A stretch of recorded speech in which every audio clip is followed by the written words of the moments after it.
Hello my dear students, I hope you all are well. बच्चों, ज़िंदगी में आगे बढ़ने का सिर्फ एक ही रास्ता है, मेहनत। आप मेहनत करते जाओगे तो आपकी सफलता का रास्ता खुद ही बनता जाएगा। So let's start today's topic, संज्ञा। बच्चों, किसी भी एग्ज़ाम के लिए आपको जो संज्ञा है इसको अच्छे से सीखना पड़ेगा। संज्ञा, सबसे पहले आपने जो संज्ञा है एक बात याद रखनी है कि संज्ञा क्या है? एक विकारी शब्द। संज्ञा एक विकारी शब्द है, ये आपने नहीं भूलना, ठीक है। अभी इसकी परिभाषा देखें। किसी व्यक्ति, वस्तु, स्थान या भाव के नाम को संज्ञा कहते हैं। कोई भी व्यक्ति, वस्तु, स्थान या भाव के नाम को संज्ञा कहते हैं।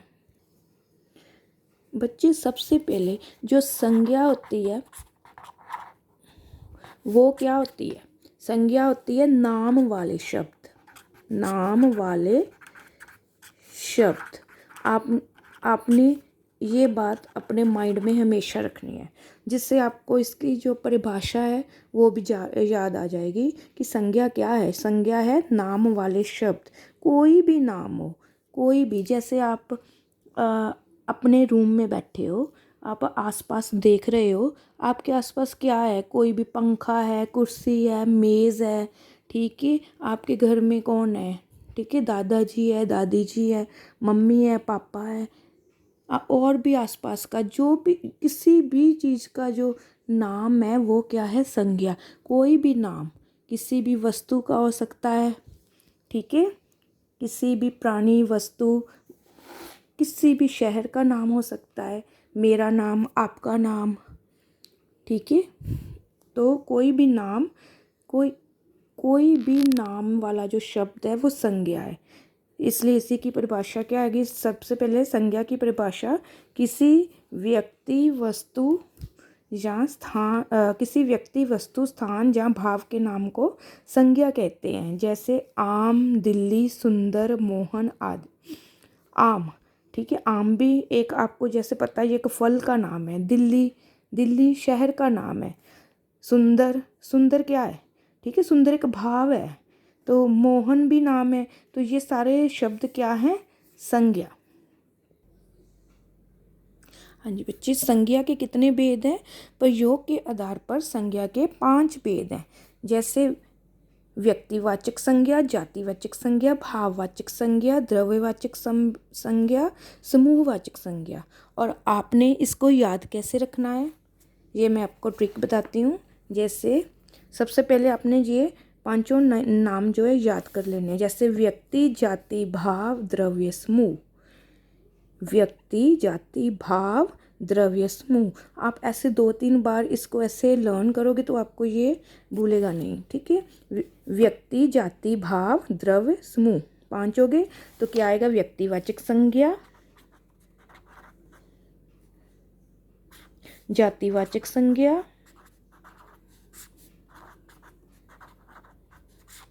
भाववाचक संज्ञा, द्रव्यवाचक संज्ञा और समूहवाचक संज्ञा।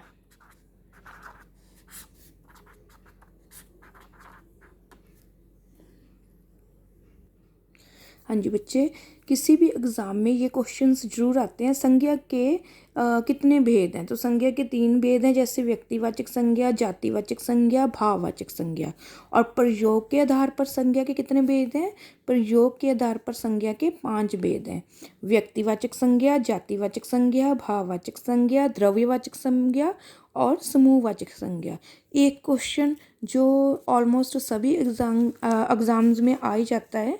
व्युत्पत्ति के आधार पर संज्ञा के कितने भेद होते हैं? व्युत्पत्ति के आधार पर संज्ञा के 3 भेद होते हैं। ये मोस्ट इम्पोर्टेंट है, इसको भूलना नहीं है। व्युत्पत्ति के आधार पर संज्ञा के 3 भेद होते हैं, रूढ़, यौगिक और योग रूढ़, ठीक है। मैं फिर से रिपीट कर देती हूँ, रूढ़, यौगिक और योग रूढ़। सबसे पहले है व्यक्तिवाचक संज्ञा। व्यक्तिवाचक संज्ञा क्या होती है? व्यक्तिवाचक जिन शब्दों से किसी विशेष व्यक्ति, वस्तु या स्थान के नाम का बोध हो उसे व्यक्तिवाचक संज्ञा कहते हैं। किसी भी व्यक्ति का नाम हो, वस्तु का नाम हो, कोई भी स्थान का नाम हो, ठीक है, उसको क्या कहते हैं? व्यक्तिवाचक संज्ञा।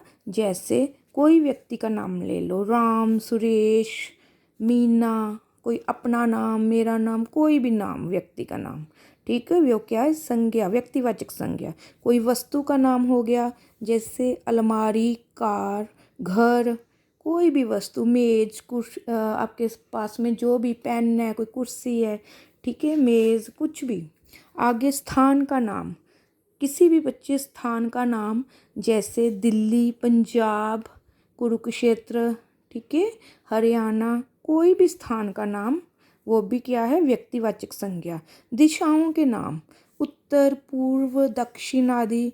नदियों के नाम, ठीक है, किसी नदी का नाम है, सागर का नाम है, गंगा, यमुना, कावेरी आदि, ठीक है। तो व्यक्तिवाचक संज्ञा जिन शब्दों से किसी विशेष व्यक्ति, वस्तु या स्थान के नाम का बोध हो उसे व्यक्तिवाचक संज्ञा कहते हैं। ओके, नेक्स्ट है जातिवाचक संज्ञा। व्यक्तिवाचक संज्ञा बेटा प्रॉपर नाउन, ठीक है। नेक्स्ट जातिवाचक संज्ञा कॉमन नाउन जिसे कहते हैं। जिन शब्दों से किसी एक जाति के सभी प्राणियों अथवा वस्तुओं का बोध हो, जिन शब्दों से किसी एक ही जाति के सभी प्राणियों अथवा वस्तुओं का बोध हो, जैसे जातिवाचक संज्ञा, जैसे लड़का, लड़कों की मतलब पूरी जाति का बोध हो गया ना हमें। पक्षी, जैसे पक्षी चहचहा रहे हैं, एक पक्षी की बात नहीं की, सभी पक्षियों की बात की है। हिरण, हिरण बहुत सुंदर है, ठीक है, हिरण, तो हिरण क्या है? ये भी संज्ञा है, सुंदर भी संज्ञा हो गई। आगे नदी, नदी किसी एक नदी की अगर गंगा आ जाए तो वो क्या है? व्यक्तिवाचक। तो अगर नदी आया तो नदी यानी कि सभी नदियों की बात की है, तो फिर ये नदियों की जाति का बोध करवाता है ना ये शब्द, तो ये क्या होगी? जातिवाचक संज्ञा। गाड़ियाँ, ठीक है, सड़क पर बहुत सारी गाड़ियाँ हैं, जैसे गाड़ियाँ, गाड़ियाँ भी क्या होगी? जातिवाचक संज्ञा। नेक्स्ट है बच्चे भाववाचक संज्ञा। जिन शब्दों से किसी प्राणी या पदार्थ के गुण, भाव, स्वभाव आदि के बारे में पता चले उन्हें क्या कहते हैं? भाववाचक संज्ञा, ठीक है। जिन शब्दों से किसी प्राणी या पदार्थ के गुण, भाव, स्वभाव के बारे में पता चले उन्हें भाववाचक संज्ञा कहते हैं। जैसे भाववाचक संज्ञा की उदाहरण है बचपन, ठीक है, जैसे बचपन, मीठा, अहंकार, उत्साह, कोई भी भाव, कोई इमोशन हो, ठीक है, जैसे बचपन, बचपन को देख जो इमोशन जो हम फील करते हैं, फीलिंग जिन्हें हम महसूस करते हैं, ठीक है, जिनको जो है छुआ नहीं जा सकता, इमोशन, फीलिंग।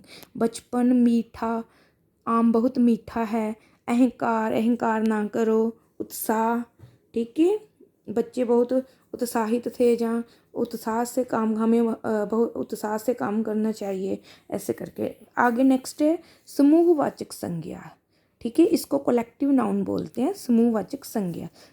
जिस संज्ञा शब्द से वस्तुओं के समूह या समुदाय का बोध हो उसे समूहवाचक संज्ञा कहते हैं, ठीक है। जिस संज्ञा शब्द से वस्तुओं के समूह, कोई भी समूह है, वस्तुओं का झुंड है, ठीक है, मतलब समूह या समुदाय का बोध हो तो उसे क्या कहते हैं? समूहवाचक संज्ञा।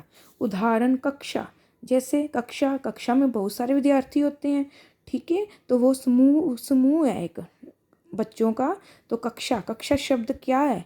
ये है समूहवाचक संज्ञा। झुंड, झुंड आ गया, ठीक है। सेना, सेना में बहुत सारे सैनिक हैं, ठीक है, सेना, सेना, सेना जो शब्द है वो भी समूहवाचक संज्ञा है। गुच्छा, ठीक है, अंगूर, अंगूरों के अंगूर का गुच्छा है, गुच्छे में बहुत सारे अंगूर होते हैं। जनता, ठीक है, ये सभी क्या शब्द क्या है? समूहवाचक संज्ञा। और हमारी लास्ट क्या है? द्रव्यवाचक संज्ञा। द्रव्यवाचक संज्ञा जिसको हम बोलते हैं मटीरियल नाउन, जिस संज्ञा से किसी तरल, ठोस, धातु, पदार्थ, द्रव्य आदि वस्तु का बोध हो उसे द्रव्यवाचक संज्ञा कहते हैं। ठीक है, हम आपको उदाहरण से इसका ज़्यादा पता चलेगा, जैसे सोना, लोहा, पीतल, दूध, मिट्टी। सोना, ठीक है, सोना भी क्या है, धातु। लोहा, ठीक है, पीतल, दूध, मिट्टी, तो ये सभी क्या है, द्रव्यवाचक संज्ञा। फिर जिस संज्ञा से किसी तरल, ठोस, धातु, पदार्थ, द्रव्य आदि वस्तु का बोध हो उसे क्या कहते हैं, द्रव्यवाचक संज्ञा। आई होप कि आपको आज हमारा आज का टॉपिक संज्ञा अच्छे से समझ में आया होगा। Thank you.